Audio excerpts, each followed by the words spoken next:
You better work before I nuke your ass.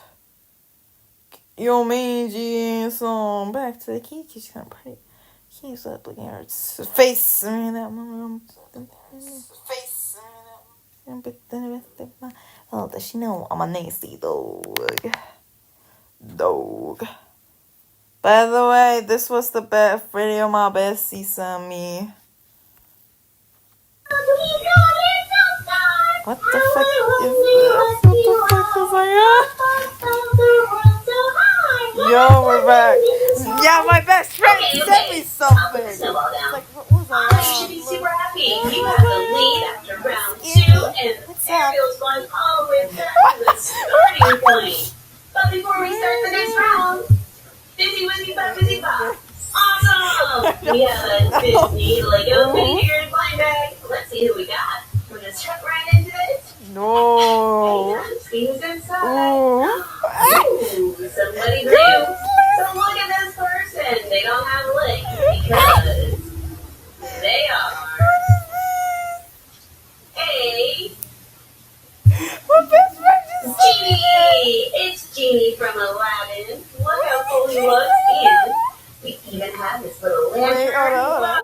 Pat, I know you can hear me. Please, don't let him take control. Oh, super cool.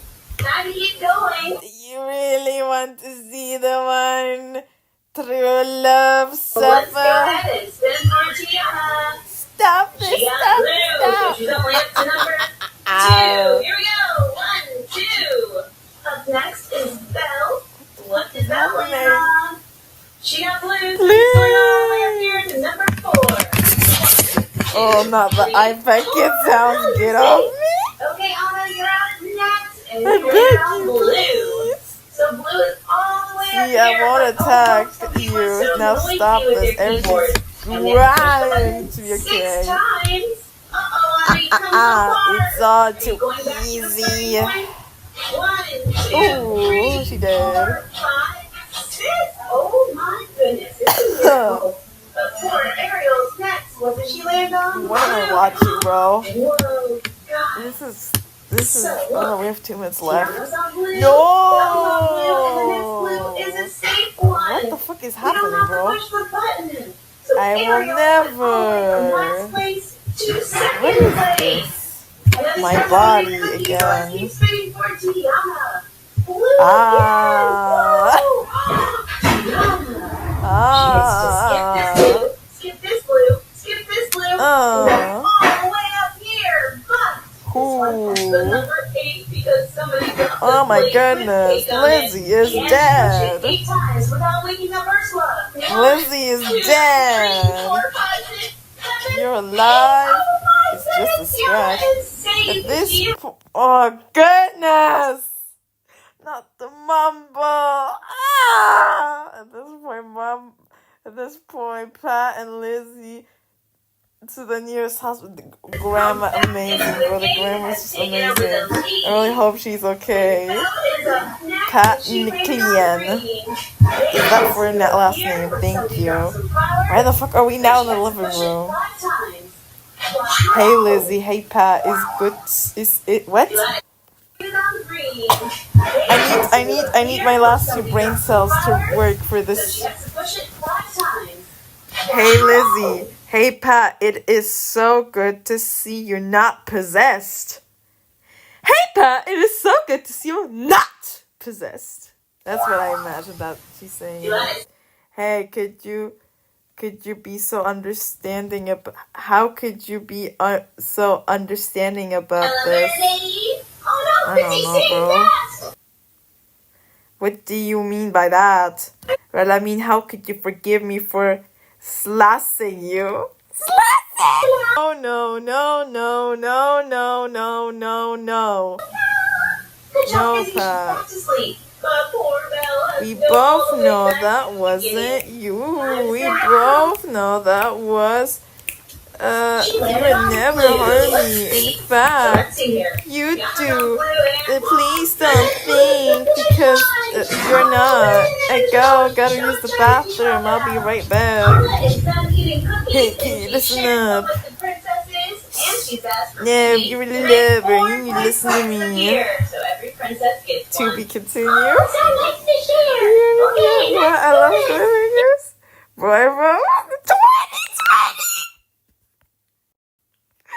Oh, 2020 Hamster Gamer Girl. Y'all want her to do a part 2? And then they have a meetup channel. They had a fucking meetup channel. And if Femboy Love was the We're old going server back to versus what the we were new watching earlier, by the way. NetSpace server, considering there were minors galore on that thing, this meetup channel It would was have a been nice cleanse. disastrous. Like But that's cleanse. if Femboy Love is the original Clean server. cleanser And well, earlier. another viewer reported the Femboy Love Like the Discord Gotcha server to Day me. was But what they funny. did is they found the ex-server owner, and they said that they're actually in my server, and it's this person here, Skirts. And if we look at this person's profile, they are in my server, so they will be promptly going bye-bye quite soon. But if we go to their full bio, scroll out of grandma mode for a second, in their connections, there's also Halfaxa. In fact, this isn't someone just using the same username, by the way. If I open up their Spotify account, you can see the profile, Halfaxa, 38 public playlists, 16 followers, 12 following. They have very femboy-esque photos. But taking a look at their Spotify user, it starts with 31, ends with 634. And we go back to this band account that said it is the sequel to Femboy Love. You can see my Chrome is struggling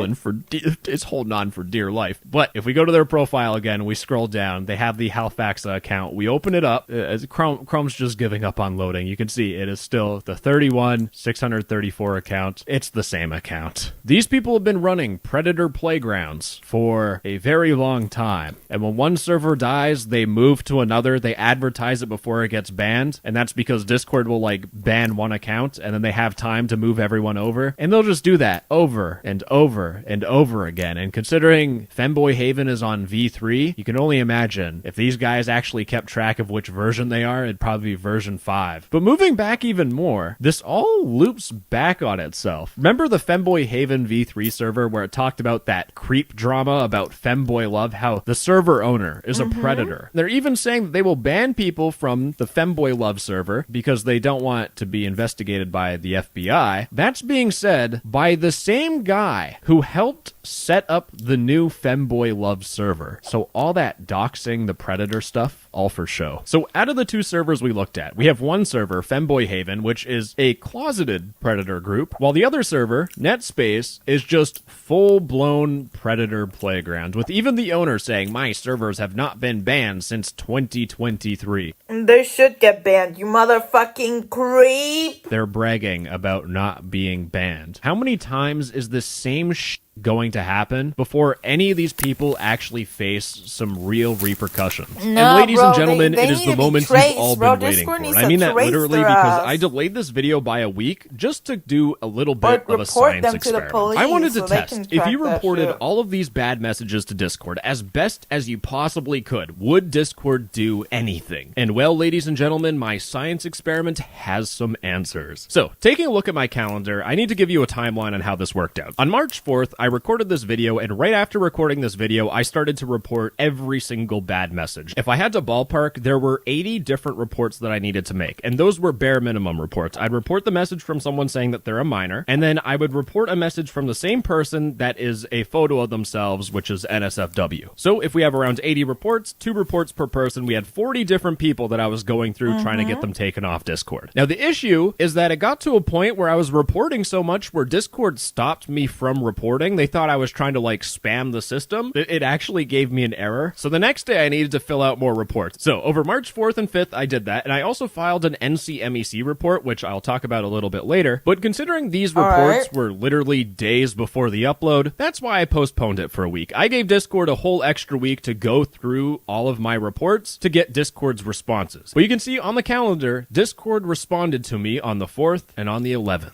And the way Discord responds to you is through your email. Now, just as a side note, and teasing my next video, I actually used a different version of Discord reporting where you specifically report illegal content. But out of 80 separate reports that I made, 2 of those reports actually led to someone getting punished. Because when you report someone on Discord and they get punished, Discord will send you an email saying, thank you for reporting. We have reviewed and took actions based on your recent report, and while we can't share details about the actions taken, please know we really appreciate your report. If you remember every single person that you reported, or if you just write write down every single message that you report, which I did for tracking purposes, you can figure out which people got banned. Now you think, we talked about 2 servers, right? No text-to-speech? 2 servers, 2 reports. Holy f***ing shit. No. No. The servers are still up. We still have net space. They're still going. In fact, they're talking about Playboy Cardi music. And Femboy Haven V3 is celebrating that they have 9,000 members. Almost 10,000. They feel so proud about themselves. So no, the servers didn't get banned. One server getting like 60 reports. You would assume Discord's like, oh, this might be a problem. No, it's still up. So these 2 reports weren't the servers getting banned. It was actually 2 different people on Discord getting in trouble. And I know exactly who got in trouble. You know this person here who said trading D for D, Destiny 2 build for Destiny 2 build, and they said their age and bio? I reported that message to Discord, and that person got absolutely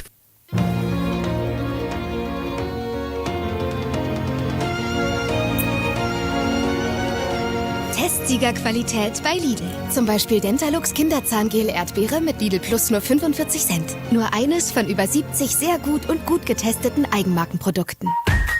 Lidl lohnt sich.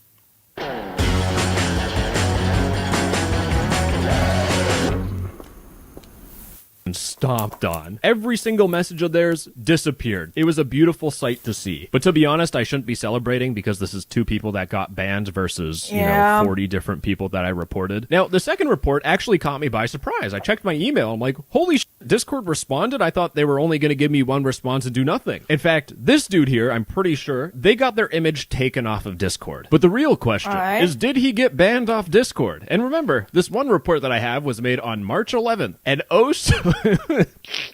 And so conveniently, some guy with the exact same Discord username, which I'm still going to censor because they are a minor, sent a message on March 11th saying my account got banned for child safety. And while to me this is funny, it's still extremely disappointing because they just made another account and went to the exact same server. The server isn't banned, which would stop more problems than just this one person. But no, Discord thinks just banning 2 people's accounts, that's perfect. Despite everything I said though, I do want to say, if you stumble across a server like this, please report everything you can. At the very least, when you report a message on Discord, it gets stored in Discord server so they can go through it. That's one good benefit. But if you stumble across a server where minors are putting themselves at risk, then you need to file an NCMEC cyber tip report. Now this page, it's not going to be easy, but giving them as much detail as possible and giving them as many Discord message links as possible that are relevant to your report, you want to do that. Now, if you're a victim of a predator, or if someone's trying to extort you because you made the mistake of uploading your private images on a Discord server, talk to your local law enforcement. But honestly, gamers, my biggest piece of advice for you, if you're a minor that's on Discord, is that learn how to protect yourself, because it's clear that Discord won't protect you.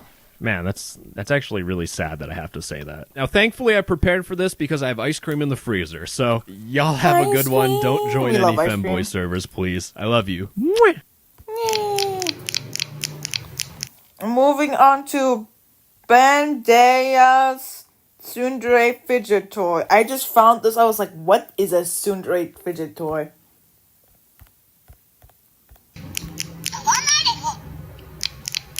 Okay, so what is this exactly? In 2007, Bandai started releasing a series of toys called Mugen ni Dekiru series, which means You Can Do It Forever series. A series of toys that mimic the sensation of things that people just enjoy doing and want to keep doing it. For example, the Infinite Edamame, which mimics the feeling of popping an edamame bean from its pod. Of course, when you talk about edamame, you gotta have beer. So you have the Infinite Beer Can to give you the sensation of opening a can of beer.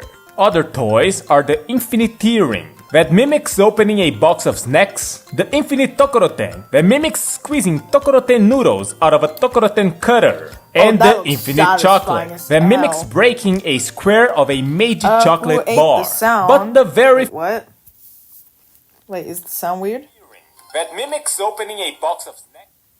Okay, it's good.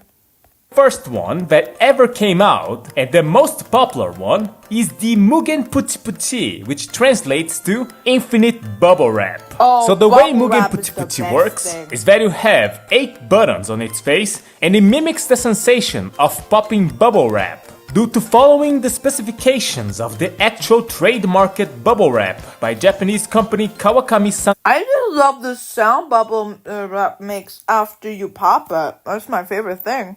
The size of the Not the buttons sensation. and the spacing between them are the same as an actual sheet of bubble wrap. Even the sound that comes when you press the button is sampled from this specific bubble wrap being Am I popped. high? 'Cause I Now, don't there hear is a anything. little special detail on Kawakami Sangyo My bubble wrap phone, sheets. is like hearing 1 in everything. 10,000 bubbles is hold shaped up, like a hold up. heart. I'm gonna pause this. Same as an actual sheet of bubble Is my mic working? Wait. detail on Kawakami Sangyo. My mic's not working.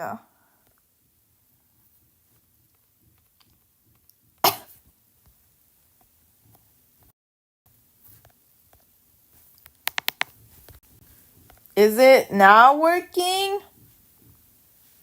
Hold up.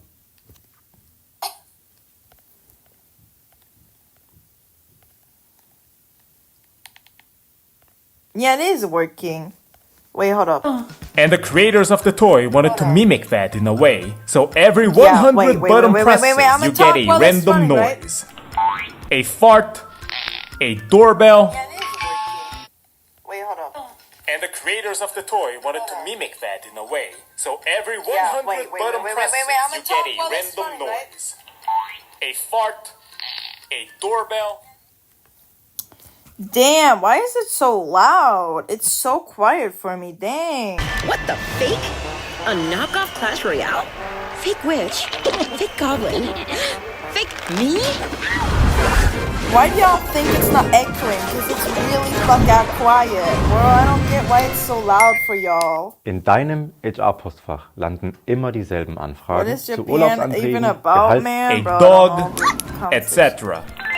Now, this toy was quite popular. It took 5 months from its release day, August 8th, also known as Bubble Wrap Day in Japan, to sell 1 million units. Okay, so you have a successful toy, everyone likes popping bubble wrap, so everyone's getting it. What is the next logical step to take? Anime girls, of course! I mean- Mugen Puti Puti Puti Moe.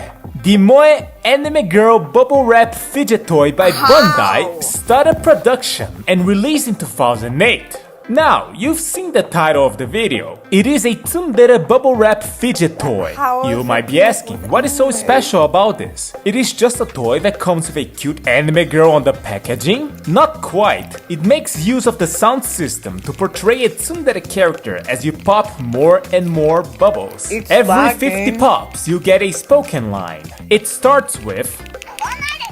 Next For me, it comes... isn't actually lagging. Like After the that, we screen. get... Or is the sound And finally, lagging? in the end, we get... That's nice, isn't it? That's a nice tsundere. I quite I like... do not like that toy. Keep it away from me, bitch. Fuck no. What the fuck? Keep that shit away from me. that. But there's more! To up the moe factor of the toy, if you stop playing with it and leave it there, after 15 seconds, it plays a line pleading you to pick it up again. Moe, right? And if that voice sounds a little bit familiar, when we talk about tsunderes, of course we talk about Kogimi Arie, who gave her voice to this character. Now, this is nice and all, but what if you don't like tsunderes? What if you prefer something else? Let's say a maid character, a childhood friend character, Of course. a little sister character. Gotta Yes, make 'em they all. did more than one version of the toy to widen their target audience of otaku. And of course, every character had their own Got 'em all. lines. The childhood friend starts with, next is, afterwards, and lastly, if you leave her for 15 seconds, she says, and she is voiced by Kogimi Arie.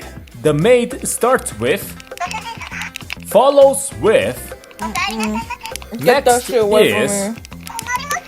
and her last line is, if you leave her for 15 seconds, she says, and she is voiced by Kogimi Arie.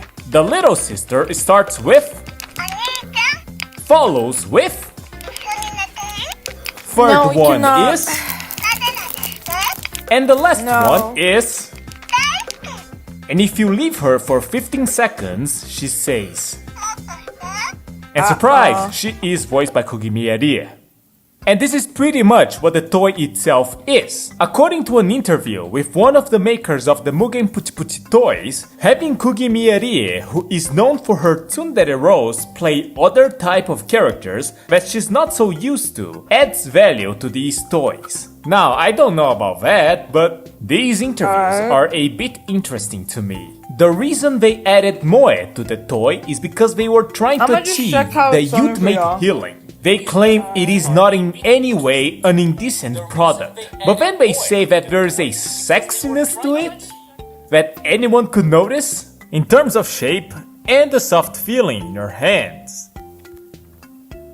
Okay, I could make a jab at this, but you know what? I'm convinced. And also, the toy Pop lagging, It the that has a sound is very gone. similar concept. 100% gone. you've seen I'm this just before. very The idea quiet. for the toy was born from when one of the creators dreamed of a large field of breasts. Ladies' breasts that you can push the nipple. Do a carpet I of think nipples they that you can made push from decibels one high, side which to is the why other. you can't The hear my feeling voice is even though it's all the universal, way I down. guess. The reason why you get a voice in What the fuck was that movement? I don't think that was appropriate, gang.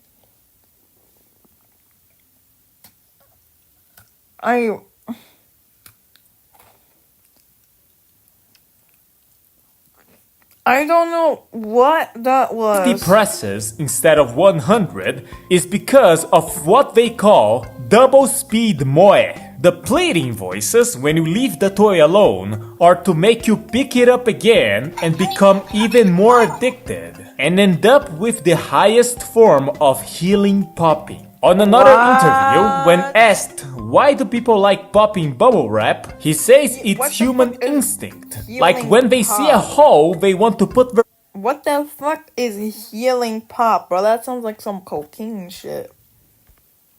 finger in it. Cool example. But he himself I hear wasn't very nothing, keen Sam. on moe. Understandable, he is just a toy maker. He did say he wanted a female teacher version of the toy though. So they left all the moe elements to the moe experts. Staff of a now defunct blog hosting website called Anime Shimasenka, they decided the archetypes, the Kinda bad at talking at people of the opposite gender because of that. Every time she talks to the boys in her class, she tends to end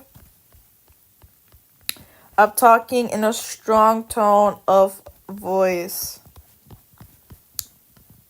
As her attitude gains momentum, she ends up being violent, likes picture books and wants to draw them but doesn't want to be known that she draws, so she practices in secret. Voiced by Kugimiya Rie. personalities, the sentences, and even put in motion advertising websites where you could download wallpapers and visit the characters' blogs. Oh yes, there was blogs. Each character had their own personal blog where almost every day for over a year they posted in there, treating it as a personal diary as if they were real people. And together they had over 1,800 posts. And it is actually interesting to see, because it does end up developing the characters. The bubble wrap fidget toy characters. For example, the childhood friend Merry Christmas. Nice to meet you. My name is Saya. Sai. Ha! That's how you do a Sai. Ha! I'm so sorry. Okay, sorry. It's my first entry, but it's gloomy. About my tension is this though? Just a little before my childhood friend blah blah blah just canceled our plans for tonight. Isn't that horrible? On Dog, Christmas? who goes by Saya, starts with her childhood friend canceling the plans she had with him on Christmas. And she even goes on a rant, like, 少しは私の気持ち分か Oh っ my ちゃう goodness. と I か already 吹き read 捨ててくれな that. くちゃが him the chocolate, 幼馴染じゃなく Out of here.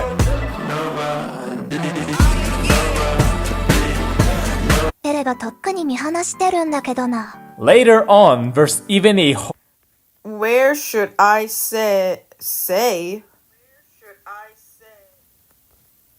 How? Also, the echo is me checking if this sound is normal. How should I say it? With what timing? What do I do if he refuses? What do I do if I become his girlfriend? I just kept imagining these sort of things, becoming happy, becoming sad. I think my own feelings kept going up and down. whole Valentine's Day's arc, where she plans to confess when giving him the chocolate, sees him with another girl, When I was returning, I saw Yukon. Ah! him the chocolate, sees him with another girl. When I saw Yukon walking with a girl, I don't know, I'm just distressed. What should I do? When I was returning, I saw Yukon walking with that girl again. This time I could clearly see it was Yukon's friend. As expected, that girl is his girlfriend. Question mark.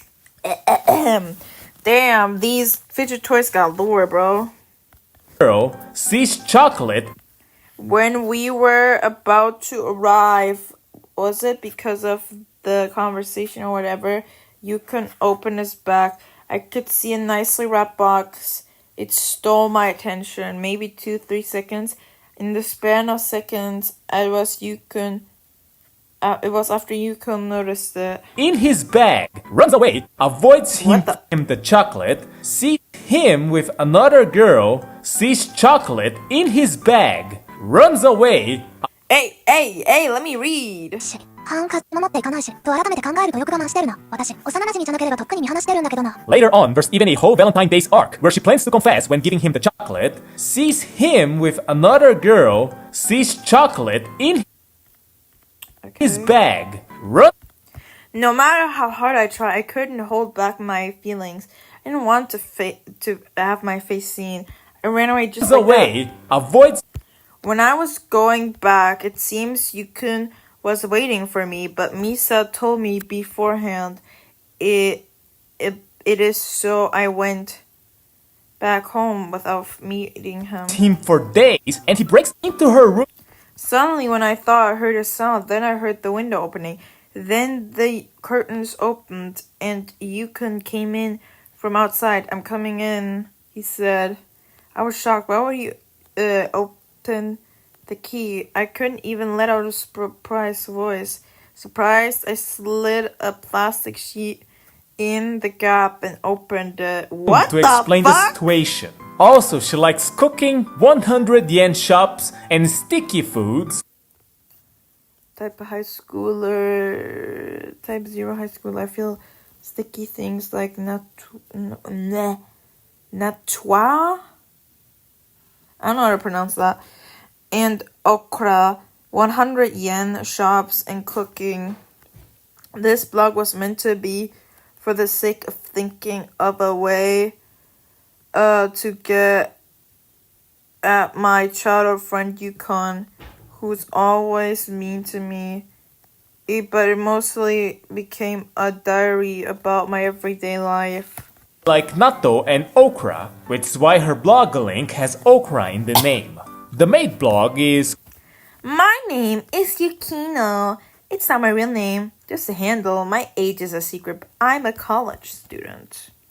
I live alongside my parents in a mansion where they work in. When my mother is not feeling well, I help on the mansion in her place. Quite peaceful. The girl who goes by Yukino lives in her master's mansion with her parents who work there. She does perform as a maid, but her main occupation is being a college student. She likes Haniwa's I like Hanwha's, antiques, and miscellaneous goods. My interest is making Hanwha's. Oh. Wait, aren't these things in Animal Crossing? Statues and is quite clumsy. She does seem to be conscious. By the way, when the talk becomes about love, it mostly becomes how's the relationship with the master. Any development? A-okay. Keeps Ako keeps asking stuff like that. It's a bit troublesome. I'm an employee's daughter, so I would not, any way be a good fit for master. I can't think of something that grandiose. Of her master, but don't think she would be a good match for him due to her position. But you know how it is. It's quite obvious they have something for each other. She gives him Valentine. I feel bad adding more chocolates to his chocolate mound, but it's the feeling that counts. I gave him my Hanwha chocolate I worked hard on. When it comes to the reaction of master, it seems he expected something like this. Ooh, incredible. I thought it was going to be something like this, but it is quite well made. Chocolate, although he received a ton of them, but she received... I thought they were normal cookies, but looking at them better, there's Hanwha marks on the surface. This is... When I looked at the master, surprised. Aha. It was pretty hard to make them. Master! Could it be they're handmade? I received a handmade Hanwha chocolate, so I too wanted to give back handmade ones, but I didn't see you doing anything of the sort inside the house. I think you know, but I haven't ever cooked at all, so I've been going to cooking classes. Damn. The Hanwha-shaped cookies in return. Handmade. They throw her parents a... Master and me nodded in silence and waited the door of the room to open. We have returned. At the same time, we heard father's voice. We pulled the string of the party crackers. Congratulations on the wedding anniversary. I thought they would be surprised, but what return was as I expected. Secret party. He throws her a... There, every employee besides me was gathered. Then I was standing still in surprise. Master squirted me to center of the room. Now blow out the candles. He said this in front of me and was a cute strawberry cake with a Hanwha drawing on it. Secret birthday party, and even gives her a... I took off the ribbon, and from inside came out a small box that could fit on the palm of my hand. When I opened it, inside a purple amethyst was glowing. A jewel. Amethyst. In a way... Due to the momentum, I started falling down let out a shriek. In panic, Master tried to support me. He immediately managed to grab...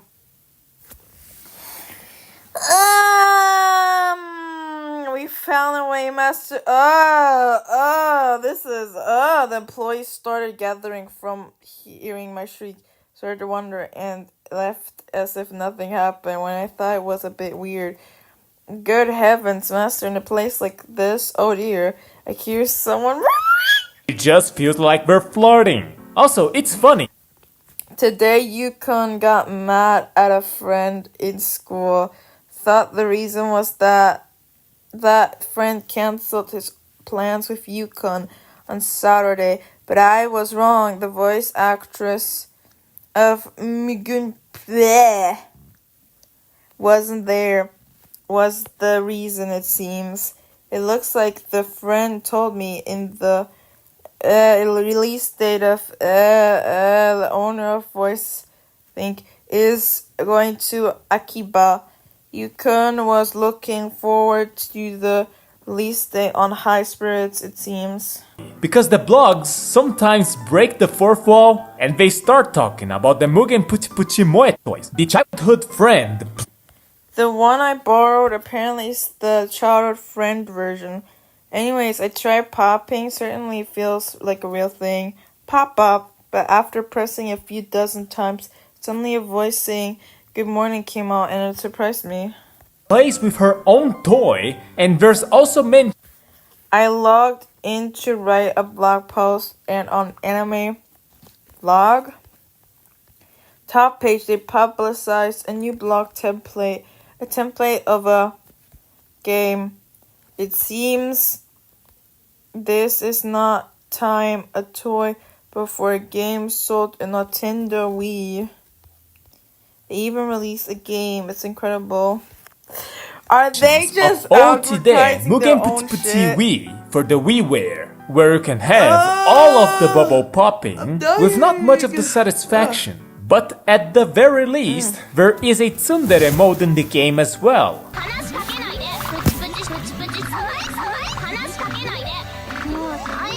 Okay, this is a thing, I guess. Mit den neuen Kategorien auf Vintage kannst du jetzt noch mehr Secondhand verkaufen. Du brauchst This es nicht. video is making me most feel infamous brain creepypasta. rotted. We're gonna move on. What the? The most infamous creepypasta to ever grace the most infamous creepypasta to ever grace the internet. There you go. Most creepiest creepypasta to grace the internet. The most Let's infamous go. creepypasta to ever grace the There you internet. go. Spawning Most creepiest creepypasta. The internet. the most infamous creepypasta to ever grace Alright, now it's working. endless drama, convoluted reboots and spin-offs, a bizarre fan base, and multiple mysteries that would engross the entire internet. This is I don't know Jeff what was the wrong Killer. with the other video. I think they had the decibels too I'm high, sure you which all my remember the story. iPad A young automatically Jeffrey Rhodes is plagued by a adjusted my mysterious voice to feeling be that quieter. manifests in a murderous rage after he and his brother Lou experience cartoonishly extreme bullying by three bullies, Randy, Keith, and Troy, who later retaliate by attacking Jeff, lighting him on fire after he's been covered in bleach, giving him his Jeff's lore trademark is so ghastly goofy, pure bro. white skin. The disfigurement turns Jeff totally insane, driving him to carve a permanent smile into his face and burn off his eyelids so he can always see how beautiful he is. Before brutally stabbing to death both his parents and then Lou before uttering his iconic catchphrase, "Go to sleep." Wait, that's Go it? to sleep. Yeah, in Go to retrospect, it's a sleep. pretty funny Go story. to It's clearly sleep, written by my a sweet teenager, Sarah, likely 13, when same age as you Jeff, and it shows little regard for logic, with Jeff inexplicably seeming to have superhuman strength, killing Randy by punching him in the That heart type of like he's shit Homelander or is some shit. what it's When his brother giving, Lou but gets blamed for ass. Jeff's initial attack, he's sent directly to prison by a police officer without any evidence or trial. Jeff's bullies somehow own several firearms, and they have a John Wick-style shootout with Jeff in front of countless adult attendees at a child's birthday party. But beyond plot holes, the story does Whoever wrote basically this nothing to doesn't know establish real its life, bro. characters. It's so fucking Jeff himself apparently has a feeling, a strange feeling that makes him feel like he has to brutally attack and kill people, and characters nice. speak and act insanely bizarre at times. Like the scene when Jeff's mom sees him carving a smile into his nice. Let me face, just and kill this her immediate person. reaction is to be like, "Honey, get the gun." Go anywhere on the internet and you'll find people laughing at the original creepypasta. And yeah, Bro, the it's pretty original's easy to so do goofy, so. bro. But this story did have a huge impact on readers, including myself all the way back in 2011. And it's not without merit. For one, the image of Jeff which accompanies the Bro, story this is image haunted me. I was like, it's gonna kill me. legitimately creepy, especially for the time. And even today I'd still say it's pretty effective. Even if it's overexposure and the quality of What is this? the story it's attached to has diminished that considerably. The story's setup introducing Jeff as some sort of mysterious cryptid-like serial killer from the perspective of a news article was a unique and captivating hook, and a creepypasta being more down-to-earth without any overtly supernatural elements, trying to be more of an origin story for a regular-ass slasher serial killer, definitely helped it stand out within the creepypasta niche. And you can't deny that it's an insanely fun read. Even if it's in the so bad it's good category. Above all, I think the story exploded to the popularity it did because of how it catered to younger readers. Jeff the Killer has somewhat of a self-insert power fantasy angle. Despite his one-dimensional character, the idea of an angsty teenager that's whining about being dragged to a kid's birthday party, in between overpowering and taking revenge on his bullies like some kind of juvenile anti-hero, clearly appealed to the young adult demographic that was already invading the creepypasta community. Jeff is a lot easier to latch onto and understand for younger readers, as opposed to something like Baraska or 1999 would be. Jeff the Killer brought with it frankly ludicrous amounts of drama right from the start. To begin with, that story we just went over, what I and pretty much everyone call the original, is not actually the first Jeff the Killer story. Nope. Evidence quickly surfaced that the story was actually plagiarized from a creator named Seswar, who uploaded a video explaining Jeff's original backstory years before the infamous pasta. It's presented in this very nostalgic Windows movie. I'm wondering how his face looked that way. It's a long story, I'll tell you it soon. Maker format, and in this version Jeff is already a serial killer before his disfigurement. Ew. And gets his injuries by walking into the bathroom holding a container of acid. He slipped on a bar of soap, which he fell and the acid splashed all over his face. And, slipping on a bar of soap? This Seswar guy... What?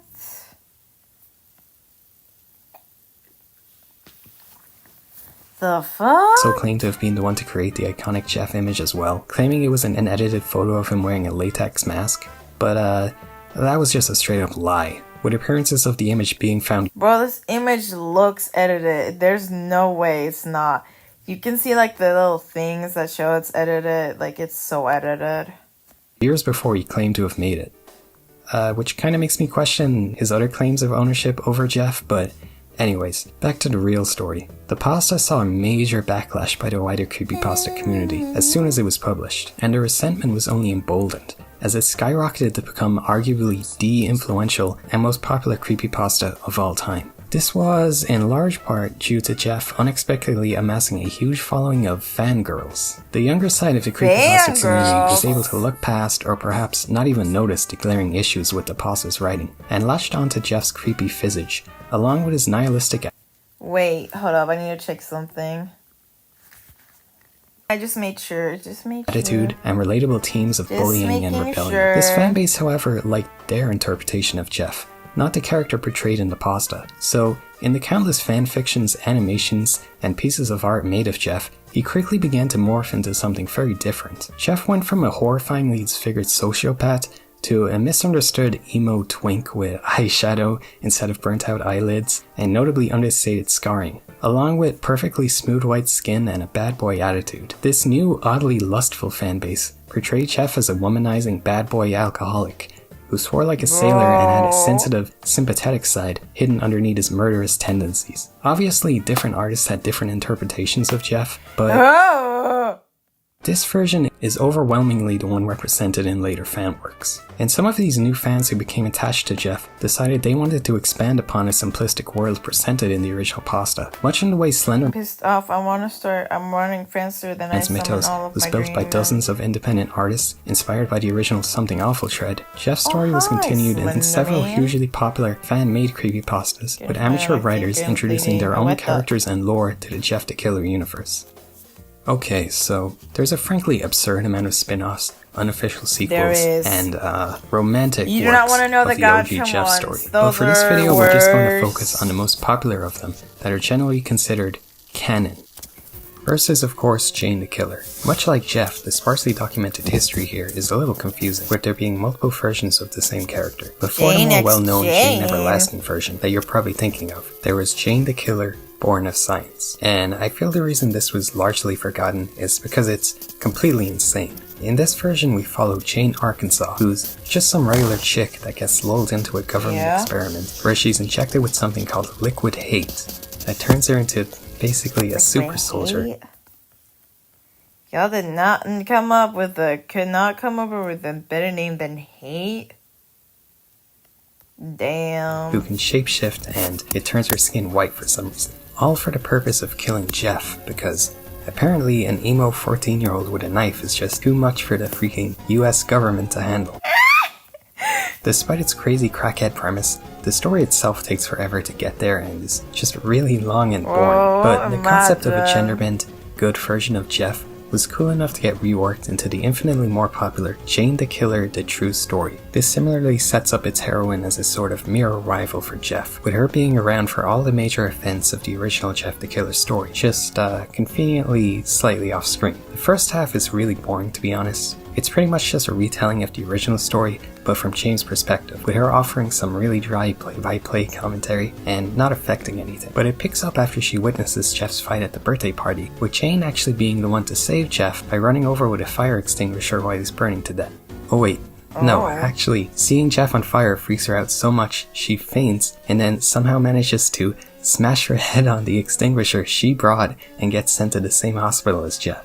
Like, how do you mess up that bad? Actually, she faints like 3 separate times in this story. It happens again when she sees Jeff's burned face after he's discharged, and a 3rd time near the end after he murders everyone, including Jane's parents in this version. This pasta has a really bad habit of having the story just sort of happen around Jane. She's quite a dull, passive protagonist. My just being a brain is bystander fried, for everything. Jane. The only What- time what? she does something, she knocks herself out trying to help Jeff. There's also some kind of weird, This maybe is kind why of romance if subplot pop- if going a on, with her character's friend group popular teasing her, doesn't saying she mean only it's saved Jeff God. because she had a crush on him, and Jane always denies it Popular while doesn't mean blushing like an anime God. character. This doesn't lead anywhere, Really and it's doesn't. really out of place tone-wise. Alright, I'm crapping on this one a lot, but I do really like how her encounter with Jeff is portrayed. Oh, that makes you memes. I Oh. looked up and I saw people sitting at the table. It's my parents, Jeff's parents, his brother Lou. They were all dead. With smiles carved into their faces. Ew. Huge red cavities on their chest. The smell. Oh, was lovely. unbearable. It was the smell of death. Nice. Get this fuck ass whistle horror movie trailer out of my face. I keep getting it. Ralph Lauren, get out. I do not care about your company, bro. Sure, it's pretty edgy, but it's decently I don't effective even imagery, know at y'all's least to the same level as company. the I'm pasta it's a just spin-off of. Anyway, after Jeff captures Jane, he says he wants to make her beautiful like he is, so he carves the Joker smile into her face and sets her on fire using bleach what and the alcohol. Only Jeff screws this up somehow and she just ends up having normal burnt skin. So the story concludes with her in the hospital, Gimme. receiving a package from Jeff as an apology for messing up her transformation, containing a white mask Here, emulating he's Jeff's like, face, here, a your knife, emo and a fit. flower. So Jane sets out swearing to exact revenge on Jeff, taking the nickname Jane Everlasting, Massacre. because, and I quote, For I want the only thing to be more everlasting for Jeff than his madness. To be his death. yeah, I know I was pretty Nice. harsh on this, but really I do have to commend the story for how well it matches the feeling of the OG pasta. From the insane out of left field violence paired with Disney Channel dialogue, even down to grammatical errors. This has it all, with Jeff's character in particular being really one-to-one with the OG story, which is very appreciated with how much later spin-offs will stray from it. And I do like the whole concept of a good version of Jeff hunting him down with her catchphrase being "Don't go to sleep, he won't wake up." It's really a perfect sequel, to the point you could believe it was written by the same author. And of course, someone would eventually write a pasta where we get to see their epic fight. Jane the Killer versus Jeff the Killer. Much like they Jane, look- there are multiple versions Bro, of this story. Jeff Only the looks original ugly, legitimately bro. seems to be like lost media. I could not find it Jane anywhere, looks hot, and it was bro. nuked from What? creepypasta.net for reasons we'll get into later. But by far the most popular version is a rewrite by Mr. Creepypasta. It attempts to be an epic cinematic crossover and is pure cringe kino. The Jane featured here is the better known Jane Everlasting version, but it does take the shape-shifting powers from the original, recontextualizing them as a deal with the devil she made. Okay. And this also displays the contemporary fanon version of Jeff most people think of. This version of Jeff is 10 years removed from his original murders, and he's much more anime, with lots of snarky one-liners. You missed my throat. My face has plenty of holes in it as it is. Poor Jane the murderer. Parents are dead and she's going to bitch and whine. The Your fuck little is this knife. dialogue? So yeah, this version is really awesome to be honest. It has the same unabashed cringe and insane structure that makes the others It's so so enjoyable. The story cringe. opens It's with Jeff perfect. returning to his abandoned family home, where he runs into Lou, who's actually alive, and says that he's forgiven Jeff. Later we see Jeff at a dive bar, where he's propositioned by a hooker that is actually Jane using her shapeshifting powers. Wait, and isn't they it actually not sleep together. drunk in your But wait, ass? it was all a ploy so look she like could drug Jeff teenagers. and capture him. I don't see why she couldn't have just done that before they did the deed, but okay. There's more stuff going on with Jeff murdering a babysitter and some cops that are investigating him, but it's ultimately Oh. inconsequential. We're all here to see the fight, and it does deliver. The story climaxes with Jane having Jeff tied to a chair, revealing to him that the visions of his family and the Lou he met earlier, Yeah. as well as the hooker he slept with, were all Jane. And she goes to slash Jeff tied to a chair, but he manages to break free, and the two of them have an extended knife fight, setting the house ablaze and it ends with Jeff's family actually appearing as ghosts, for real this time, and then they all attack and kill Jeff. The story flashes forward to a morgue with both their bodies, only Jeff's eyes open at the end, so I guess he survived. But Jane actually did die for real. Not from Jeff, but from childbirth. Yes, from Jeff's kid. Holy moly. Alright, this is definitely the most out there of these, but if you ignore the whole Jane masquerading as a prostitute and having Jeff's kid thing, the story is really fun. Yeah, its plot's all over the place. Like, Jane could have captured Jeff like 5 separate times, and when she finally does, she like totally screws it up. But the whole schlocky camp angle fits the characters super well. It's a really fun read, and I'll say it's definitely a story that keeps you on your toes with all the insane twists it has. I know I'm kind of spoiling these, but they're only quick summaries, so if you find it interesting, you should definitely check out the official reading on Mr. Creepypasta's channel, as it's pretty well put together with tons of guest voice actors. And man, I just love Jeff's characterization. Black eyes, that little smoke and mirrors trick. You don't do what I do without seeing some shit, lady. Demons, monsters, tall motherfuckers in the woods. Oh yeah, Jeff's stories also tend to tie in with the Slender Man sometimes. Yeah, Jeff you the know Killer the versus Slender Man family? So some stories make Jeff one of Slender Man's That's some proxies. diabolical shit. Basically, I'm not people gonna Slender get Man into controls as because it's his so puppets, confusing. and he lives with the other creepypasta characters who are also his proxies in the creepypasta mansion. But that's a whole other thing I'm not getting into. But this story simply has Jeff and Slender exist in the same universe, so they can have a sick Freddy vs. Jason style fight. The story is essentially just Jeff drunkenly wandering around the woods, looking for a victim and coming across Slender. They fight because... You know, I don't know what the fuck you are, but you kind of remind me of myself. You've got a nice white face, but all you're missing is a smile. Oh.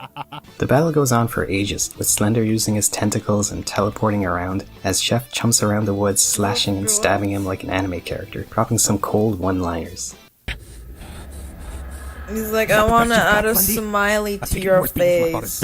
Then you're weak to Like, gang, I do not want and to he even smile. chops off one of Slenderman's arms. The fight reaches its climax as Jeff lights the forest on fire and ends up being thrown and impaled on a tree branch by Slender as he slips away, left to burn along with the forest. Although there is a short epilogue with a couple exploring the forest and coming across Jeff, who's totally fine besides a few extra burns. Oh, what am I kills him. There's very little story to analyze here, it's just pure fan service, but it's an enjoyable read.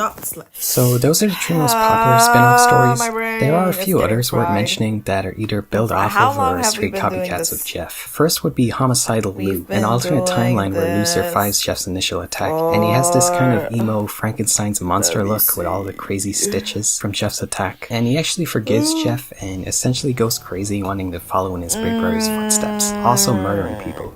But it's really just a retread of Jeff. Not too much to talk about here besides the design and general concept being pretty fun. Another super big one was Tiki Toby, which, despite not being directly linked to Jeff, was one of the many copycat stories overtaking creepypasta that was essentially just the same story. Some kind of misunderstood teen that has a tragic backstory till they finally break and start killing their bullies/family with a knife. Probably the most infamous of all these though would have to be Nina the Killer. This became pretty much the poster child for bad creepypasta stories. When I first found out about Nina, I got so annoyed.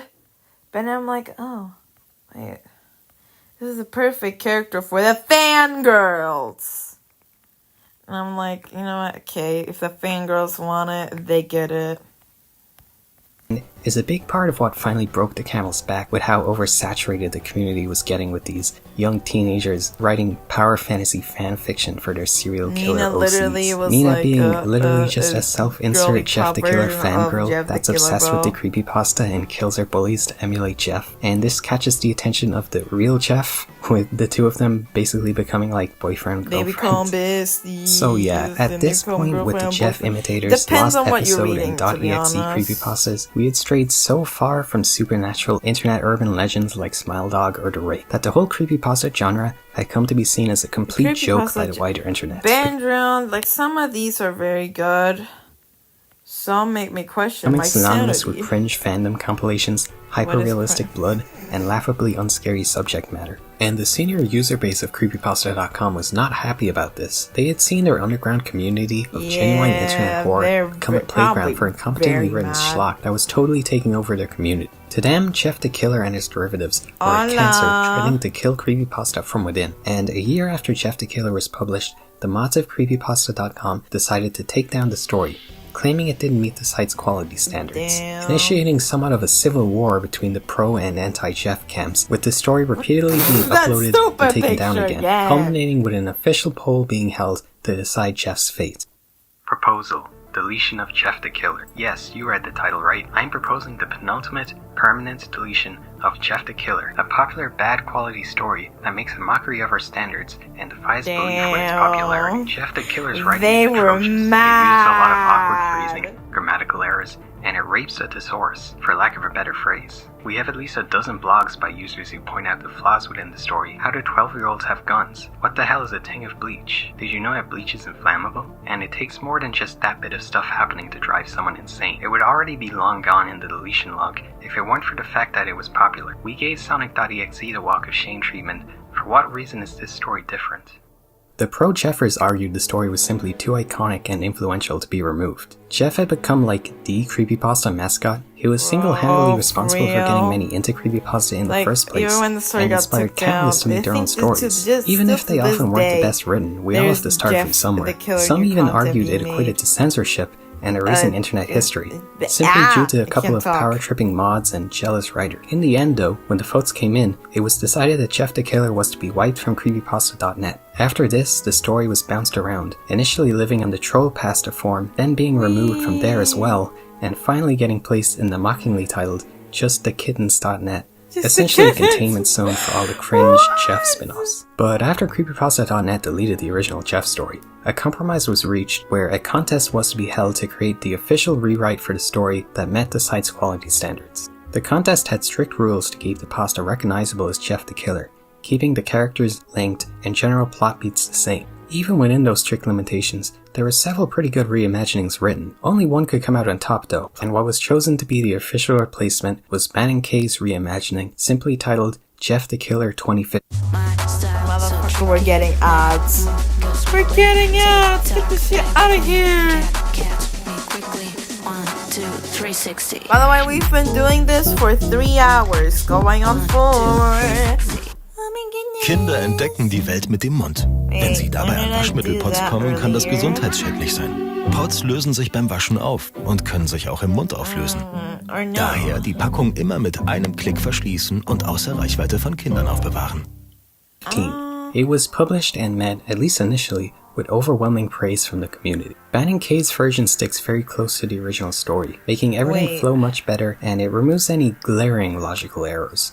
Although, I do think it comes with its own problems that hold it back from surpassing the original for me personally. I know some people will call me a nostalgia-blind freak for preferring the original mess over this technically much better crafted telling, but to see why, let's get into the changes. First, I have to give major props to the dialogue here. The story opens on Jeff and Lou discussing their new living arrangements, and overall the dialogue is very impressively natural and realistic feeling, especially for 2 teenage boys. Lou teases Jeff about being an incel, and they mention how distant and unhappy their parents are. This is probably the biggest change to the story.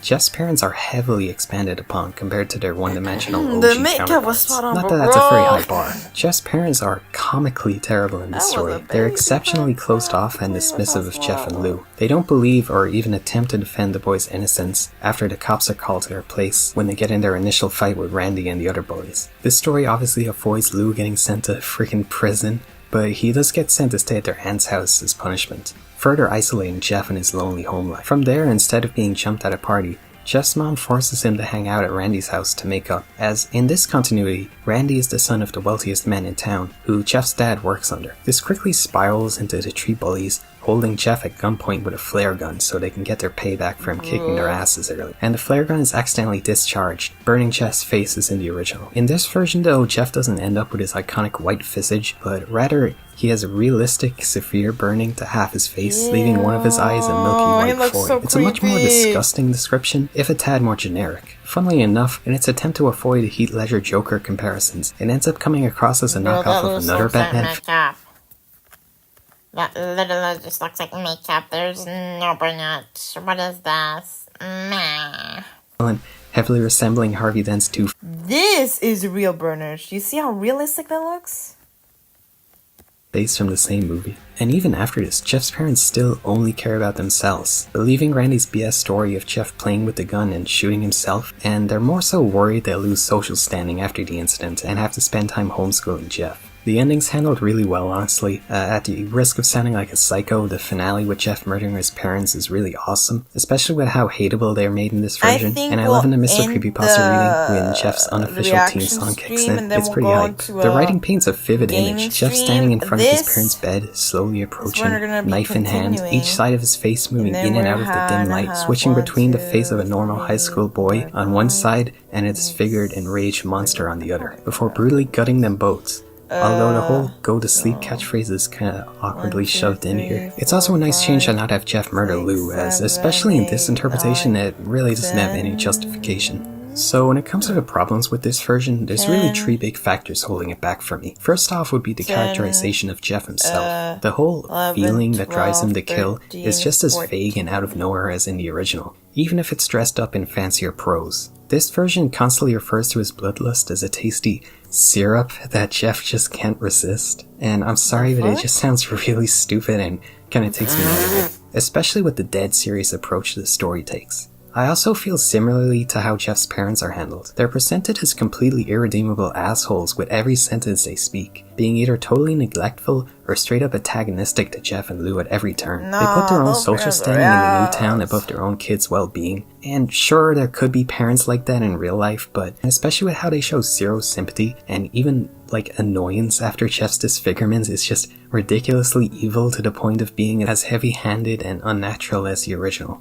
And that leads they're just ass written to the final and biggest criticism, and that's that this story feels like it wants you to like Jeff, or at least sympathize with him. Every turn of this story presents the world and Jeff's own parents as cruel and unfair as possible towards him to justify his murder spree at the end, and it frames Jeff like a righteous vigilante. Damn.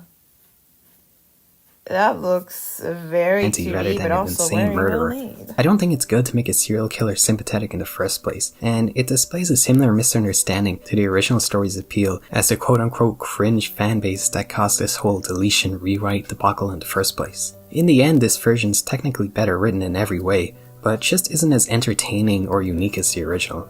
And I don't feel the sympathy the story's trying to force on me for a character that would do something as terrible as what Jeff does. Now I know I was really harsh there, but this is actually only a small part of Ben and Kay's reimagining of the Jeff the Killer world, as there are actually several direct sequels to this reboot. The sequels are free to do their own thing, and are a big improvement in my opinion. They add up to a combined 10+ hour read time, and take a very unique and interesting angle on the world. Jeff himself is barely in these stories, and instead we focus and expand upon the living cast many years later, with Lou writing a book exposing the corruption in the police force's handling of the Jeff case due to Randy's father's high up position in the town, as well as establishing what's essentially a cult that sees Jeff as a figure of rebellion against their unfair society, resulting in a string of copycat killers and naturally introducing fan-favorite characters from the Jeff the Killer lore, like Jane the Killer and the infamous Nina the Killer, with their own vastly improved reimaginings. I personally haven't had the time to get through all of it, but if that interests you, it's pretty cool stuff. It's a solid crime thriller epic.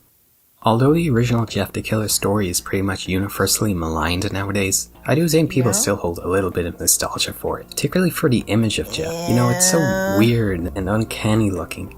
I mean, it's clearly this like a picture, bro, I saw someone like do a whole ass investigation for it and still not find it. The earliest thing they could find resembling to this picture is all the way in 2015, bro. Photoshop, but of what? Almost a well, evidently a lot of people thought that, as for years now, there has been a community dedicated to searching for the origin of the Jeff the Killer image. The hunt has become probably the biggest ongoing case of lost media online, with dozens of false leads and hoaxes. The topic has been discussed to death, so I'm not going to go over everything here, but I'll give the spark notes. Here's what we know for sure. First, the image obviously predates the well-known Jeff the Killer creepypasta, and even the OG Seswa version. Although, as mentioned earlier, Sessoir did claim to have created the image himself, saying it was done with a white latex mask, but that was disproven when the image was found in a Japanese YouTube video uploaded all the way back in 2007. And after that, it was found Chef actually appeared a lot on the Japanese side of the internet, way before that, with several instances of this earlier version of the image being posted on various image boards. It's a much goofier looking version, and the eyes almost certainly come from this Mr. Potato Head toy. Funnily enough, you can still partially see the Mr. Potato Head eyes in the famous version that we know. So yeah, it seems Chef came from the Japanese internet, maybe 2chan, but really there's no major leads right now. AI has resulted in even more hoaxes, and even after Mudahar and Scare Theater put up a combined $11,000 bounty, it still seems unlikely the original will be found anytime soon. But if the lost media community can find the original location of the back rooms, and even everyone knows that in an obscure corner... Oh, this song, I've heard it. You can find it, I'm pretty sure. But it wasn't named after the actual song. It was called Lost Media. And I was like, damn, this song is good. Let me make a video with it. It was good. But I don't remember where I have it. I think I didn't save it.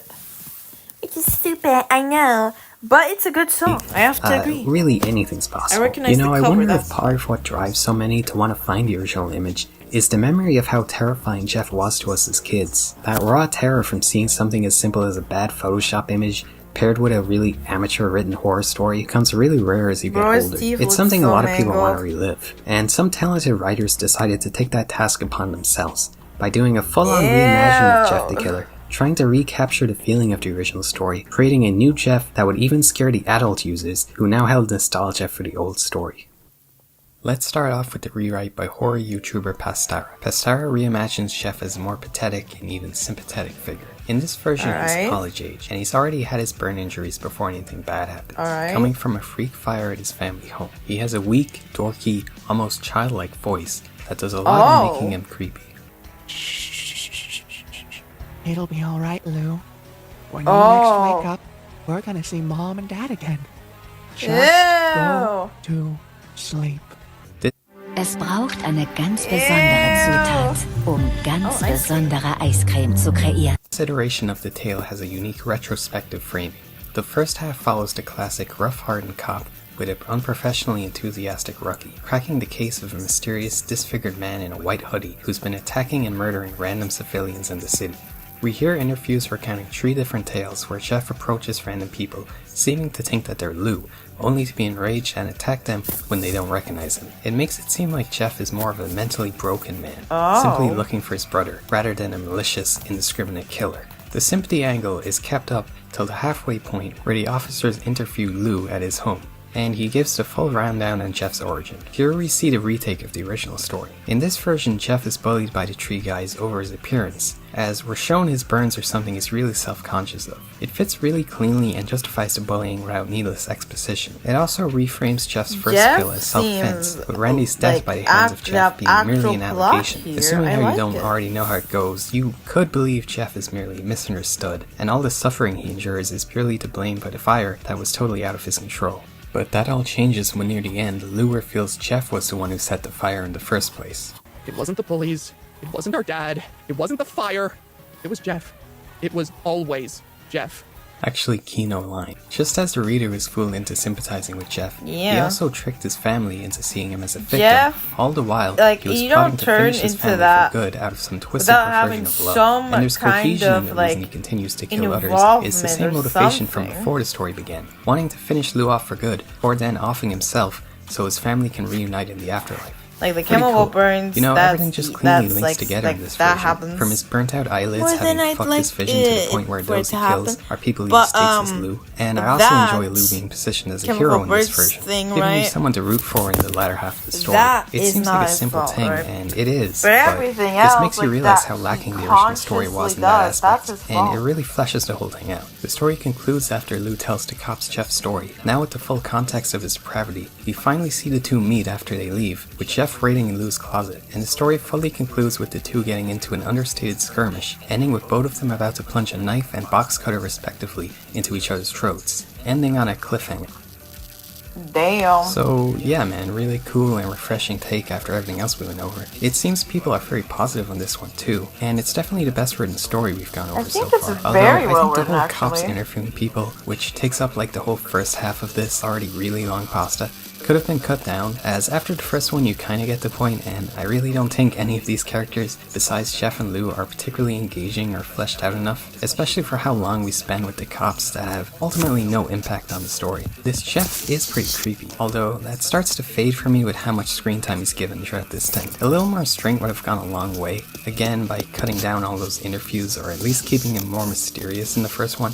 Overall, I'd say it's a great horror thriller story with awesome narration as well, but I think it strays a bit too far, especially tone-wise, to be the perfect Jeff to tell the story. Stray far. The Morgue Files rewrite. I'll say it right now, we're finishing with my favorite thing to come from the Jeff ethos. The Morgue Files is an ongoing horror anthology series on the David Near YouTube channel, essentially being a creepypasta cinematic universe where everyone from Slenderman to Mr. Whitemouth and yes, Jeff the Killer inhabit one weird-ass town by the name of Forest Lawn. The second episode is a very creatively liberated retelling of the original pasta.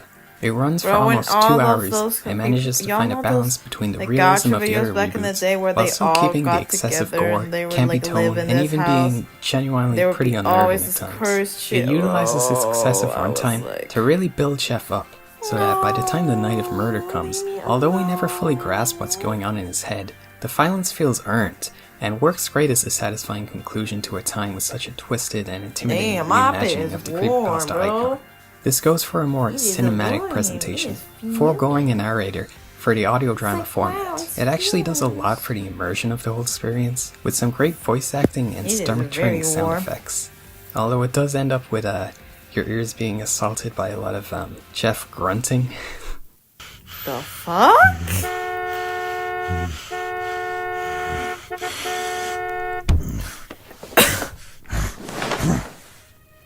I guess some of you guys would probably like that. In this telling, Jeff is established to be deeply troubled from the start. His parents and family are wary around him, with vague descriptions of an incident where Jeff injured Lou when they were kids, and his characterization takes cues from real-world serial killers, giving Jeff an unnervingly apathetic personality. From early in the story, he's seen killing small animals and generally showing little emotions besides gaining a perverse pleasure from harming others, which is something he slowly indulges in more and more to the point of ruining his own as well as his whole family's life. The people around Jeff are aware of his antisocial tendencies, but seem to be either too apathetic or unable to properly help him till things get so bad it's already too late. It's especially sad to see his mom try so hard to help Jeff, until eventually becoming totally despondent with how unhinged he becomes near the end. I appreciate how Jeff's disfigurement is handled in this telling too. This Jeff has albinism, giving a logical reason for his pale skin, and as for the scars, Jeff has multiple run-ins with a gang in the town, due to his own hubris.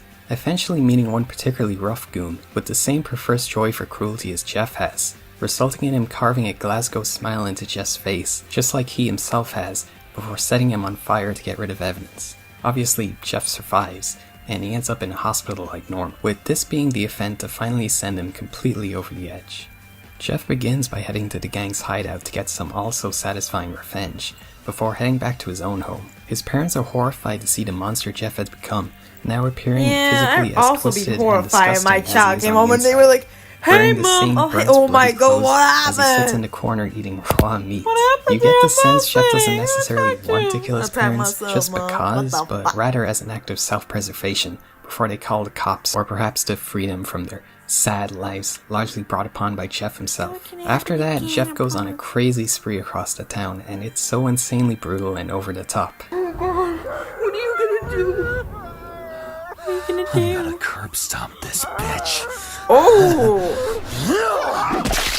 I love it, it's really fun, and it's also very much appreciated how he gets arrested, as it always bugs me how the other stories have Jeff somehow evade police, despite being basically just some kid with a knife. There's obviously a lot I'm skipping here. This story has great reimagining of Lou as well, incorporating another classic creepypasta icon as a B-plot. Jane is also set up with Jeff having a really creepy obsession with her that does a lot in making this Jeff as disturbing as he is. And overall, the slow burn of developing Jeff as well as the rest of his family is something you really have to watch the story yourself to understand.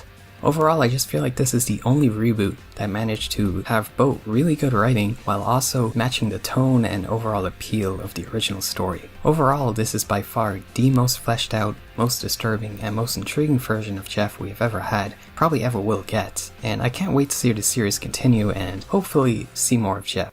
Some will say that it's dumb to still care about Jeff the Killer. I mean, after all, it's essentially just a very poorly written slasher story, and its cultural peak was over a decade ago. But to me, he represents a more simple, innocent time online, when the internet was mysterious, the scary, internet was and exciting. And making very this video, different back in revisiting the all the day. awesome fan art, animations, and ridiculously ambitious rewrites and spin-offs. I Really wrote awesome, Jeff the and Killer. even inspiring to see something so simple spawn all this great creativity. I know I made some jokes, and I was critical of a lot of the stories we went over, but I honestly adored all this stuff. Whether you're writing self-insert fanfiction or creating your own gruesome stories using Jeff, I think it's awesome to see people still care about this little amateur Creating story is from so always long good, ago. no And matter seeing Jeff and what you creepypasta in create. general regaining Creating popularity is recently. better than AI. Remember that, gang.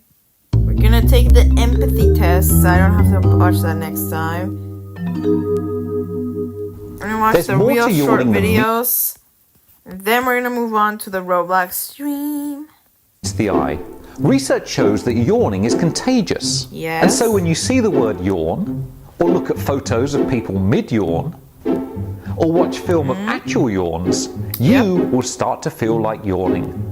Okay. Also, the more you're affected by the images, the more empathic you are. The fuck? So if you're feeling the need to yawn right now, then you tend to be good at reading other people's emotions. Whereas if you don't feel like yawning, then you're more of an emotional island. Wow. And so if you want to gain a fun insight into your friends, just ask them to watch this video and see if they yawn. Gang, did y'all yawn? I didn't. Night school.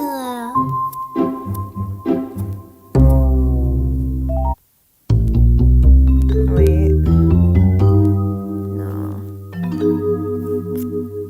There's more to yawning than meets the eye. Research shows that yawning is contagious. And so when you see the word yawn, or look at photos of people mid-yawn, or watch film of actual yawns, We're gonna go to this one. Wie setzt sich Nutella für and Artenvielfalt then ein? Als Mitglied der Cocoa and Forest Initiative unterstützen wir lokale Bauern, Biodiversität zu fördern. Beispielsweise durch die Bereitstellung von 8,4 Millionen Jungbäumen verschiedener Art. Diese Pflanzen locken Vögel und Insekten an. Nothing else. Bakugo, murder's illegal. But with more blood, I get $50 more. That's just not a reason to kill someone. And you'll get 2 sugar cookies. Still not an argument. Hold on, Deku. He might be onto something here. We're not killing Toga. What am I even doing wrong? I just want all we're that not gonna stupid kill yummy Toga, blood. fuck. What's so criminal about that? Innocent people need this blood. You have no right to take it. Do you think if she takes all that blood and then we donate it back, we'll get more sugar cookies? And money. Can we drop the whole sugar cookie thing? And money. What do you even need the money for, Kachan? Gambling on pachinko machines. Kachan, you know those things are scams. You're never gonna win it big. Oh, I'm not trying to. I just really like watching Shinji Ikari fuse with Shin Godzilla. It's honestly the greatest $1,000 I've ever spent in my entire life. $1,000? Kachan, where did you get that money from? Your college fund. My what? Yo, nerd. There's Oh, damn. kind of a villain like right in front of us. You're Okay, fine. We're gonna be talking about this later, though. Deku, look out! Oh, shoot. Do you think we can pour some of that blood into a cup and donate it too? Money. Oh, my arm! You bitch! Ow! Ah! Gasp!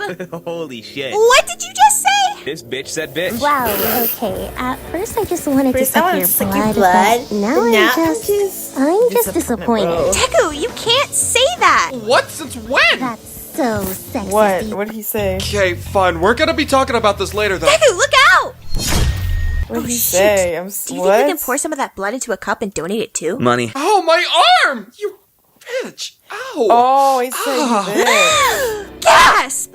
Holy shit. What did you just say? This bitch said bitch. Wow, okay. At first I just wanted to suck your blood, but now I'm just disappointed. Deku, you can't say that! What? Since when? That's so sexist, Izuku. Wow. I thought you were better. This is not happening again. Guys, Kachan says it all the time. Okay, but like we expect Bakugo to be awful. No offense. I can't wait for you to die. Manga spoilers, by the way. Anyways, I call everyone bitch. It's fine. How does that make it any better? It doesn't. People just know I'll kill them if they talk to me about it. I'm kinda awesome. Like, really cool. Everyone loves me regardless of what I say. Oh my god, this is so obnoxious. Just like women to you? So true, bestie. Get 'em, bitch! See, my bestie got my back. You gotta be fucking with me. Women won't be. I want you gone. Oh, so now we're threatening the lives of women? He's not a woman! You're right.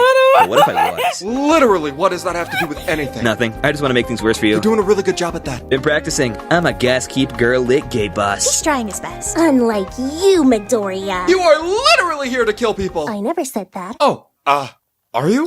Yeah, but that's not the point. There you go assuming again, Deku.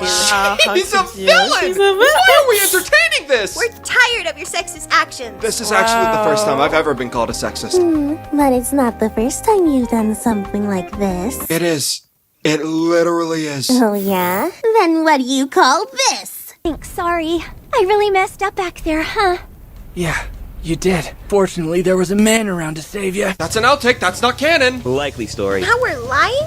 That's not very hero-like, Deku. You're not. Fucking bitch. Can you pussy. Why are you guys doing this? What There the are literally lives at risk. Because Money. we're tired of your sexistness. Fuck. I mean, you're sexist or something. No way.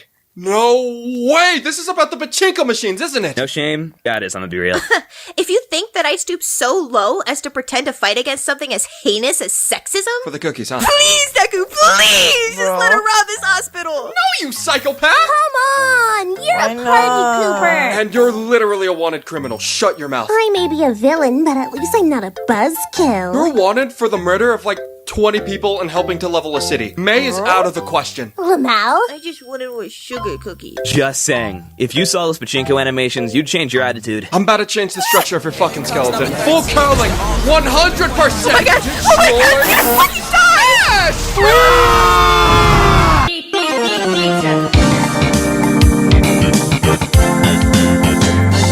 The end of that was great. And then we're gonna watch the IKEA saga. What the? Oh! How often are you called out to men?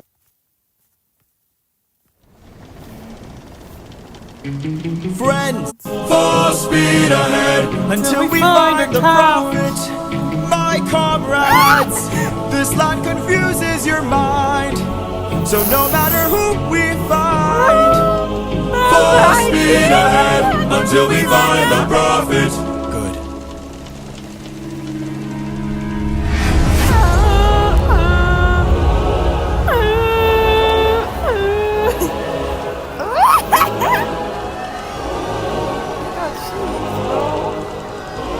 All I hear are screams. Every time I dare to close my eyes, I no longer dream. Only nightmares of those who've died. Nothing's what it seems. Nothing's what it seems. And here in the underworld, the past seems close behind. This land confuses your mind. If a boy kisser kisses a girl, does he become a bi kisser or cease to exist? Must a musician not paint? Must a swimmer not run? Wasn't lying when he said expert. Dang. Die girlies reading this? Oh my god, I meant it in a German accent. I did not mean to wish death upon girlies. The girlies reading this post. I am going to kill you, hit you, or hurt you in some way. Thanks to this workplace harassment training video, my coworkers and I now say this to each other on a near daily basis. Sleeps, but in a really effed up and evil way. Relax. Evil slumber. Nap. But I like how mine's a little off center. I want to scroll, but I don't want to leave you alone with it. Why I season my cutting board, not my steak? Ew. I prefer to season my mouth and eat the steak raw and then light myself on fire. Date of birth 01011. She was so cute when she was a pup. Still wearing life jacket from Titanic. Okay, drop half your name and let everyone else finish it. I want to laugh. Hi, I'm safe. Tiller. This is crazy work. When she promised not to fart in your mouth this time. Your window got a crack in it. My boyfriend caught meningitis. Wait, we look alike. Get the strap meaning. Scissors me timbers! What? How the freak do you even think of this? Oh my gosh. What? I did not How do you even think of this? learn English to read this comic section. Ran out of lotion. One I line. also not learn English to read this type shit. Try. That dream cannot be that good, I am not a fin boy yet. I have diarrhea. Bro will never What does that have to do with the film? Okay. be hanged. Do you agree that the past tense of mac and cheese is mac and did not chose? expect Top that. 10 questions scientists still can't answer. Do you agree that tense of mac and cheese is mac and cheese? Yeah, bro. No, bro, I'm not finished. I'm not finishing this puzzle. What is bro looking at? Bro, wait, what is he looking at? Culture.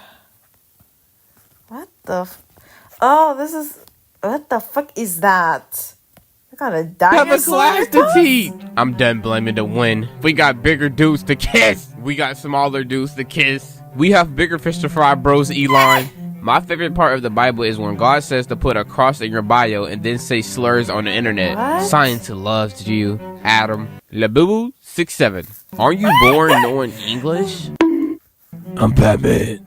What are your pronouns, Batman? Batman. I punch you, knock you out. You wake up hours later, your hair cut and combed. A new suit on and a bag full of money. There's a note on your chest. It reads, Batman is my preferred pronoun. I saw most beautiful girl in real life and she says to me, sorry, I do not speak English. I say bonjour and she giggled and she typed in Google Translate, handsome man but why no how? The tiger wouldn't manipulate me. I'm pretty sure a tiger helped the men of get you your baby back. I've been called a narcissist, liar, weirdo, and so much more, but never ugly. You ready? Damn. Me whenever I get misgendered. You look like the phrase, ladies and gentlemen. Ladies and gentlemen. I crave the cruelty of your bat. Oh yeah, you like it when I hit you. You like that, you dirty little baseball. Poor baseball. I hope it finds a mitt that will hold it with care, refusing to drop it. Digital footprint, guys. There's a mysterious figure outside of my home, and I think I should make out with it passionately. What figure? Mika, who the fuck is the figure? Show me that figure, and if it's the boiled one. Reaction image unlocked. In what situation do you even need this? When WhatsApp Homie from the hit game find a Homie. What is that neck? What is that neck? The situation, do you even need this? When what's the says racial slurs. I'm pregnant and looking for a baby boy. Baby boy name that ends with on. Help me out before my husband suggests dragon again. Job application, constipation, badminton, exhaustion, over-exaggeration, PlayStation. Girlfriend 2, I haven't seen you in weeks. Where have you been? Every hockey player fight ever. What? Me scaring the crap out of an unsupervised. Me scaring the shit out of an unsupervised baby at Walmart.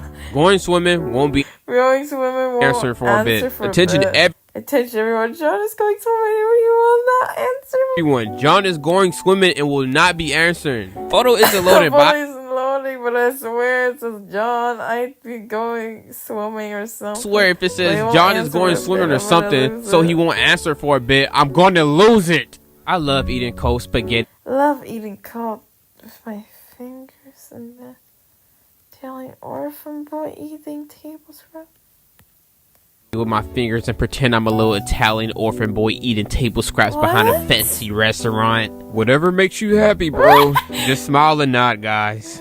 Shaq O'Neal's, we all burp. Whatever makes you happy, bro. Just smile and nod, guys. Shaq. Pregnancy test. LeBron James? O'Neal's pregnancy test. LeBron Results James in 2 minutes. Over 90% accuracy. Includes 2 free Shaq stickers. Let's find out. We all burping in people's mouths mid-argument in 2026. No, we aren't. Sounds like you're... Who? No, who is we? We? Mademoiselle? No. Moi? No. Tu? No. No. No, we aren't. Sounds like arguing with me. Arguing with me. Are you ready? No. Before this gets lost, I want to respectfully say this dish looks delicious. That's it, thank you. Oh, how delightful and wholesome. Relax your throat and maintain eye contact. For what? It's pasta! When she cheats on you, so you decide to go see what the hype is all about, but he's genially destroying your sheet. Let me get... I'm only into dreadheads. One is the loneliest... What the fuck is bro's dread? Dreads. I walk a lonely road. Which wire, red or blue? Dreads. Shimmery and shiny dreads. Would you rather? Dreads. I found a tub of jelly from 4 years ago when I was bed rotting. It vanished and became a hairball. Baby, that's mold. That is mold. That is ew. I know what mold is, Patricia. What if you put milk in a humidifier and trap the lactose intolerant What if you put the person within a chamber and watched as the fire and trapped a lactose intolerant person with it in a chamber and watch as they sob and shit? Oh my god, sob and pooped uncontrollably on the ground, crawling at the door.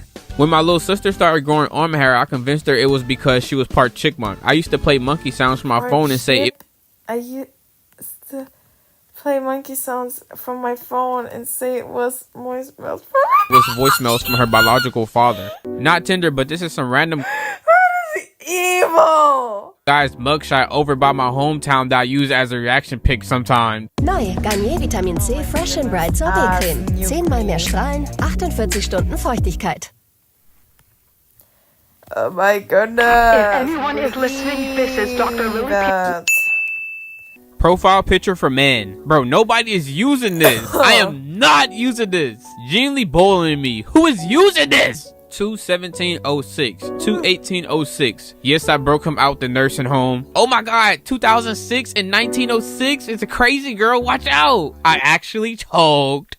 You could choose one superpower, but you can choose one superpower, but the top replies the consequence. The top reply is the consequence. Get one chance to see my mom one more time. You get to see her whenever you want to. Who else has something scary or unusual they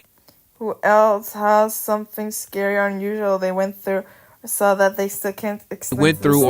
They can't explain even till this day. Every time I walk, I hear a really loud clapping noise behind me. Me, when I randomly found out a word is not pronounced the way I've been pronouncing it for years. Casino. I've been pronouncing it as home.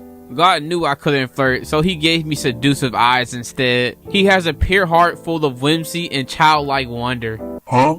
What? Throwback to when my kid was literally orange. Is that Donald Trump I fear? Does he want to build a wall?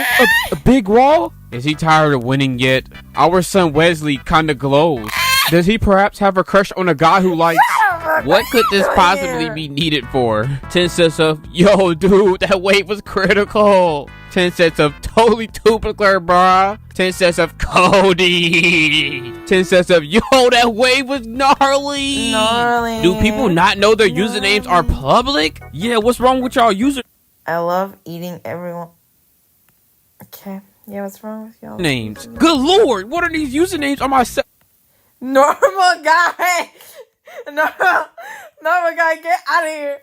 You're not supposed to be on TikTok. Get out. What are these usernames on my cellular device used for telecommunications? Oh, yeah, I thought mine was bad. I thought mine was bad. How does TikTok let you guys live?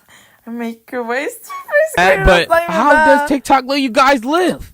Is it just me or have food started really grossing me out? No, it might be just the fact you're consuming gelatinized period blood. What the freak? What the fuck is it just me or have food started really grossing me out? No, it might be just the fact you're consuming gelatinized period blood. What the freak? Have you tried anything other than mysterious, really translucent red goop? That might help. Low-key real, but maybe you should try other things other than strep throat period blood mucus. I have a better question. I noticed you're black. Why? Huh? What's the bitch, what do you mean why? Stupidest thing you thought as a kid? Pennywise was gonna come up the toilet and eat my butt. Someone bring back Shakespeare. You don't know pain until you find something on his phone he wasn't supposed to. These comments make me go weak. Lion roars, the hawk to us, but what does the fox say? One fish two fish, Blue? red fish, blue Not Dr. fish. Seuss. Tried to read Yowie in the attic, hunted by a homophobic ghost. Help, why are you using a book like the Bible? The power of BL complies you.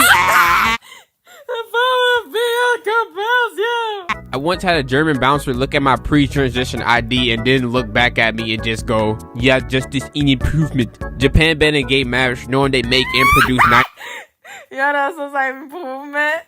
If you don't know what that means, yes, that is an improvement. It basically means, yeah, you look ugly as shit before. Now you look way better. 90% of Yowie. The enemy is closer than you think. Just when you think vegetables don't have phones. Onion rings. Unprompted, my dad went, you listen to Japanese music, right? I have a friend from Japan. Yeah. His name is Rio. I am madly in love with him and I would marry him if I could. Mr. Rio, I don't know who you are, but my parents' marriage is very healthy. Don't come here home breaking like that again. You know what we gotta do? We just hit 10K subscribers, man. Here we go again. We got last Friday night. I really do appreciate every one of y'all, man. And you know, oh my God, let me know how my last Friday. I messed up. Oh. Gang, I do So, not I'm care not gonna about your 10K special. Congrats, but I do not care It's because nice. I do not know you. You're hilarious. You do amazing work, but I do not know you. Once there was a girl, the most And we're gonna watch this song and then we're moving on. Yeah, I'm excited for the Roblox stream, I bet ya. beautiful boys in the world, a sound like an angel. She dreamed of the day. Damn, this song is good. Immortalized into her fame. Yes, fire.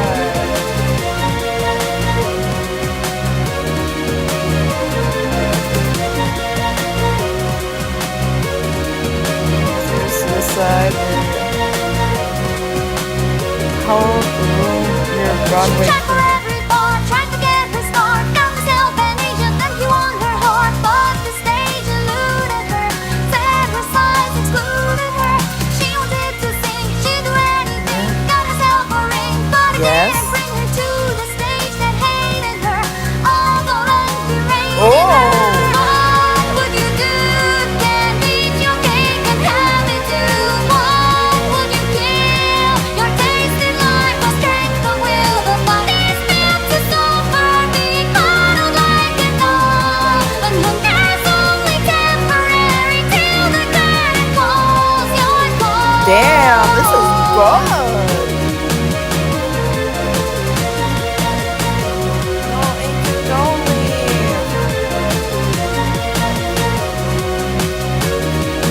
Angel, no.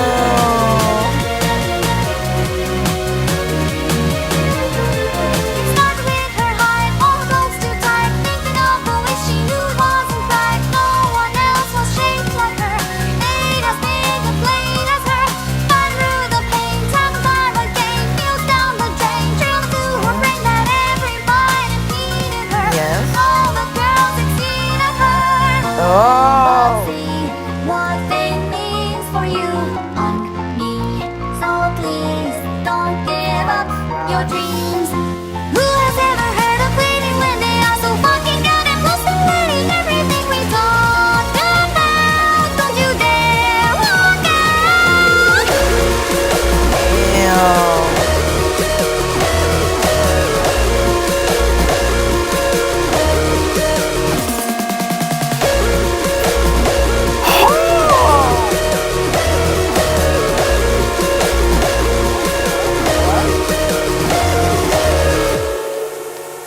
Once there was a girl with a body consumed by the world. She begged for an angel. Oh, hi, beautiful angel. That heard of betrayal, her silence a wail, and offered to rewrite her tale. Like, girly pop, I can help you. What would you do? Can't eat a man and have him do. What would you kill to see your husband sins and spill? Nobody's made to suffer from a hunger so severe, but that is how you ruin your Broadway career.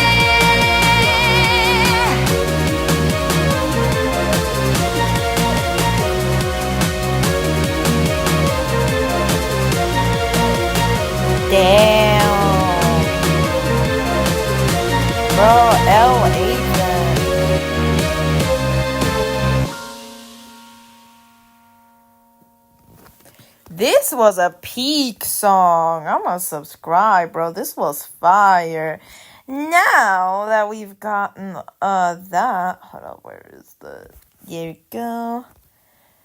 We have for the next reaction video, we have 1, 2, 3, 4, 5, 6, 7, 8, 9. Alright. For the next reaction stream video. Anyways, bye bye everyone. I'll see you in a hot minute when we're doing the